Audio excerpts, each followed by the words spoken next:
ગુજરાતીઓના ખોરાકમાં મોટા ભાગે આ 3 પોષક તત્વોની હંમેશા કમી જોવા મળે છે.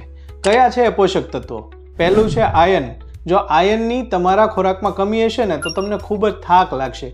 ઉત્તરોત્તર આયર્નની કમી જો વધતી જાય ને તો એવું થાય કે એના લીધેથી હિમોગ્લોબિનની કમી થઈ જાય છે, જેના લીધેથી લોહીની ટકાવારી ઘટી જતી હોય છે.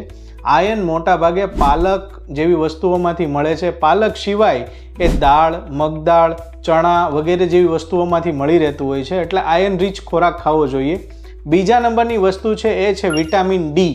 વિટામિન ડી મોટા ભાગે સૂર્યપ્રકાશમાંથી મળતું હોય છે, જેથી ઇનફ સન એક્સપોઝર લેવો જોઈએ. આ સિવાય એ ડેરી પ્રોડક્ટમાંથી પણ મળતું હોય છે, જેમ કે દૂધ છે, દહીં છે, પનીર છે, ચીઝ છે, માખણ છે, એટલે એને પણ કન્ઝ્યુમ કરવું જોઈએ. જો આ વિટામિન ડી તમારા શરીરમાં ઘટી જાય ને તો હાડકાને કમજોર પાડે છે અને ઉત્તરોત્તર તમારા જીવનમાં તમને થાક વધારે લાગે અને શરીર દુખતું હોય ને એવો અહેસાસ થાય. ત્રીજા નંબરે છે omega 3 fatty acid. Omega 3 fatty acid mostly એવું પોષક તત્વ છે જે ગુજરાતીઓ મોટા ભાગે અવોઇડ કરે છે. લોકો એવું માને છે એ તો નોન વેજીટેરિયન ડાયટમાંથી જ મળે છે, વેજમાંથી તો મળતું જ નથી. પણ ના, આ સદંતરે ખોટું છે. વેજમાંથી મોટા ભાગે અખરોટ, અળસી, પમ્પકિન સીડ, ચિયા સીડ્સ વગેરેમાંથી તમને ઓમેગા 3 મળી રહેશે.